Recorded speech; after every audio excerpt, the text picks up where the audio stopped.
Música e historias impregnadas de mar y salitre. ¿Nos escapamos a la playa?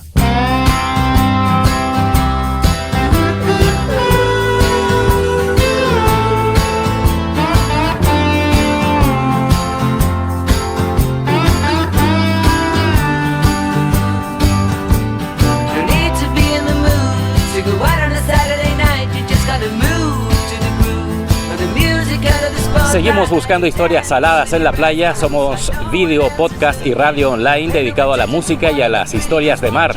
Hoy conoceremos desde las playas de Sant Miquel en Barcelona la historia del deportista catalán Miquel Roger, nacido en Banyoles, en Girona, el año 1979, apasionado del deporte desde pequeño, primero de la bicicleta, luego del skate.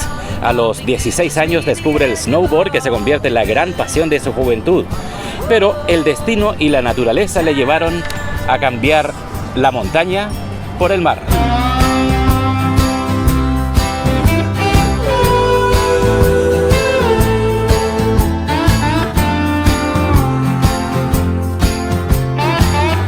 Miquel Roger, bienvenido a la playa. Muchas gracias. Tu adolescencia, Miquel, y tu juventud estuvo enfocada prácticamente de lleno al snowboard. ¿Qué pasó en el camino? ¿Qué te empujó a cambiar la montaña, la nieve por el mar? Bueno, digamos que a mí siempre de entrada lo que me ha atraído ha sido los deportes de deslizamiento. Desde muy pequeñito empecé con el skate, entonces en un momento dado en la adolescencia pude iniciarme en el snowboard, pero el surfing digamos que era de donde me venía todo el interés, ¿no? Entonces realmente yo pensaba que el surfing era algo que estaba muy lejos de mi alcance. Yo soy de un pueblo de Girona y de Banyoles, ¿no? De Banyoles, exactamente. Cerca hay un lago, pero no tenemos el mar, y en todo caso el mar Mediterráneo no era un sitio que de entrada pues pudiera ofrecer mucho surfing. ¿Qué influencia tuvo Banyoles, tu lugar de nacimiento, en tu espíritu competitivo?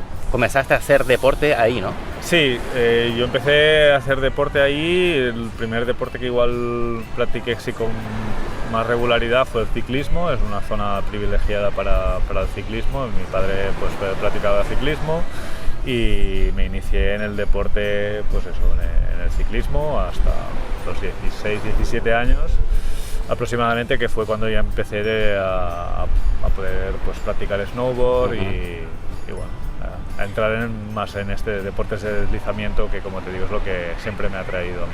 Y tu espíritu competitivo te lleva a cambiar de residencia, ¿no? Buscando la nieve. No tanto el espíritu competitivo, sino el hecho de poder hacer una práctica regular. Yo en este sentido me gusta ser práctico, en el sentido que si quiero practicar una actividad que me exige unas condiciones, tengo que ir allí.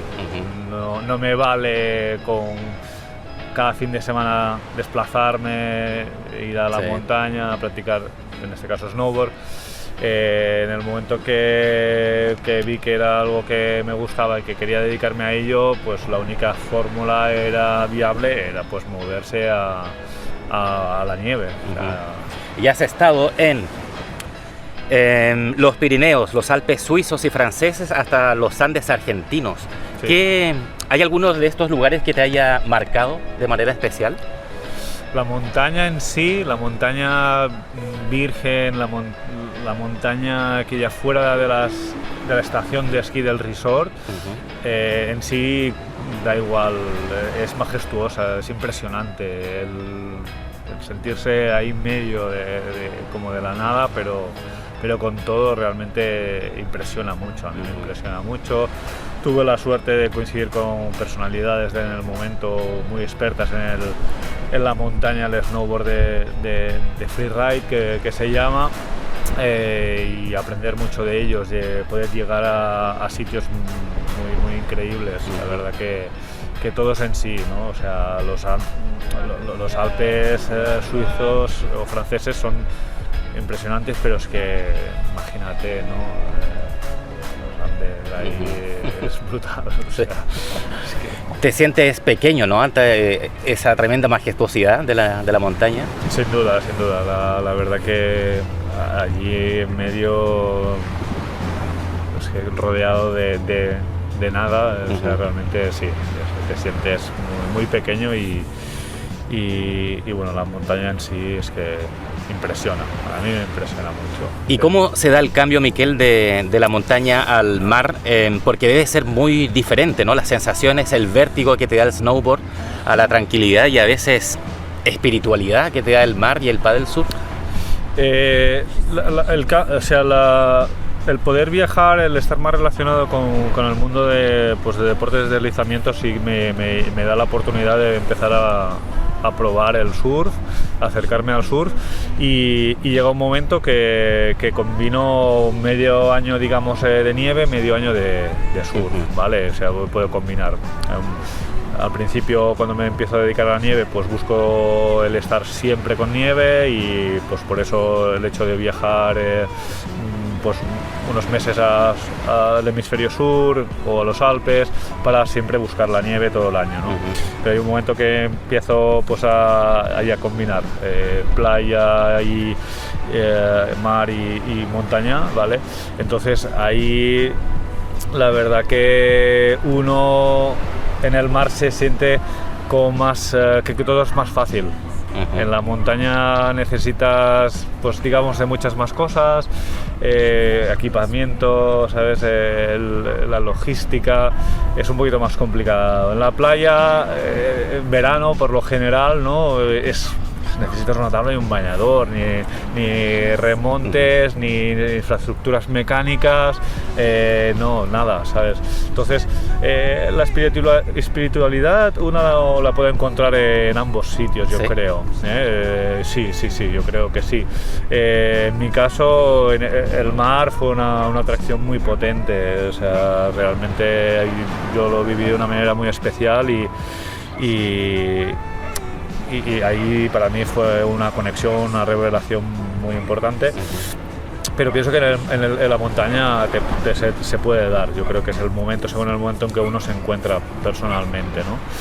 El mar igual, el agua no deja de ser el mismo elemento, pero en un estado diferente, pero sí que en el estado, digamos, de agua fluye todo más. En mi caso me fluyó todo más y el hecho de pues pasar muchas horas, mucho tiempo cuando me iniciaba y los años posteriores, pues me permitió pues realmente vivirlo de una manera muy especial y una conexión muy especial que al poco tiempo, digamos, ya me hizo tomar la decisión de dedicarme más, ¿no? de ir redirigiendo mi vida más hacia el mar. Porque en ambos deportes has logrado triunfos y buenos puestos, a nivel regional, nacional e internacional.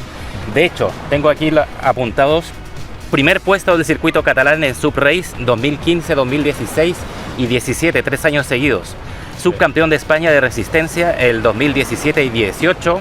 Tercer puesto en Sub 11 City Tour Non-Stop de Holanda 2018.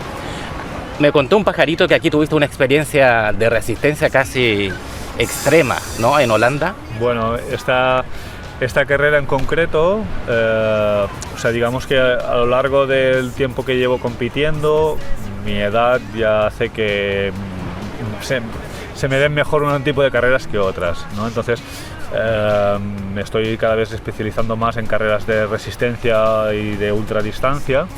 Y esta carrera en concreto, la Sub 11 Cities, es una carrera que se disputa en Holanda desde hace 11 años, si no recuerdo mal ya.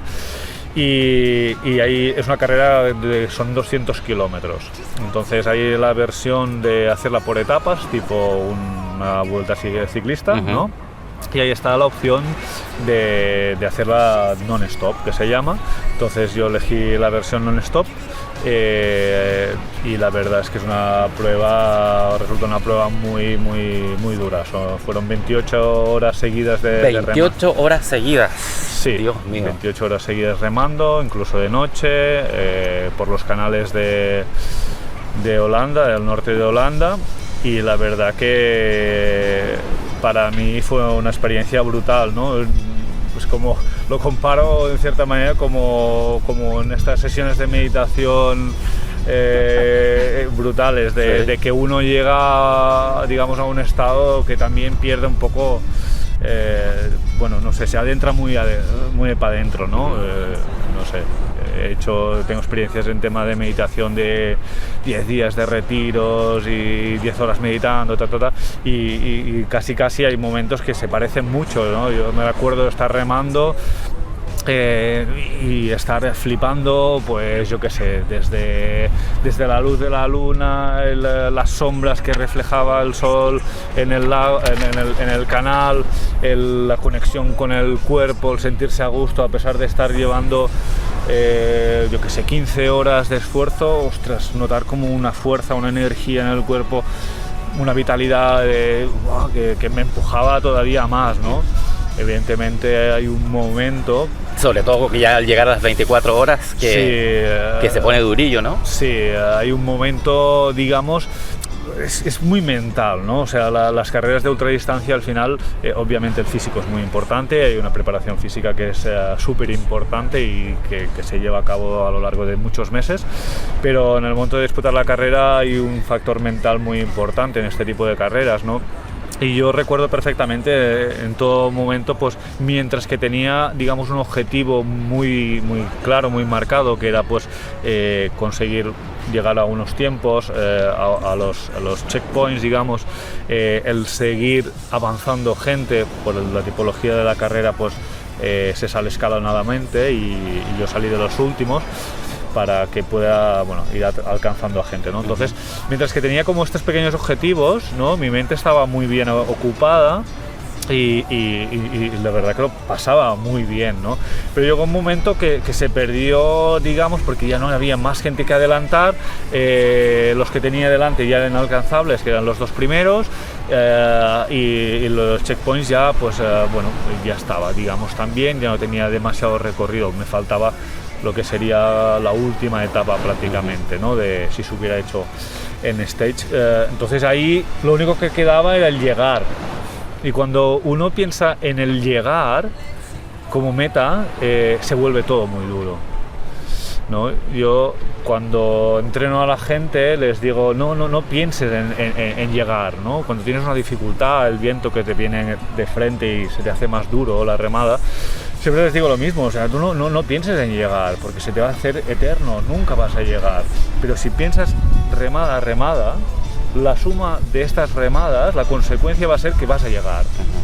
Es como disfrutar más del camino, del viaje, que la meta. Sin duda, es donde pones el foco, ¿no? Y eso te ayuda mucho, porque el hecho de poner el foco, pues eso, en la llegada, llegarás una vez. Pero para llegar vas a necesitar hacer muchas remadas, ¿sabes? Y entonces no llego todavía, pero bueno, voy remando y de repente he llegado y ya está.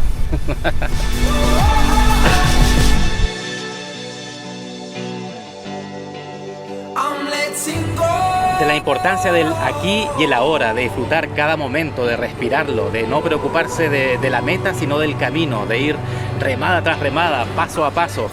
Hay tantos paralelismos entre la vida de los practicantes de deportes de mar y la vida misma que resulta alucinante. Hasta aquí la primera parte de la historia salada de Miquel Roger en la playa.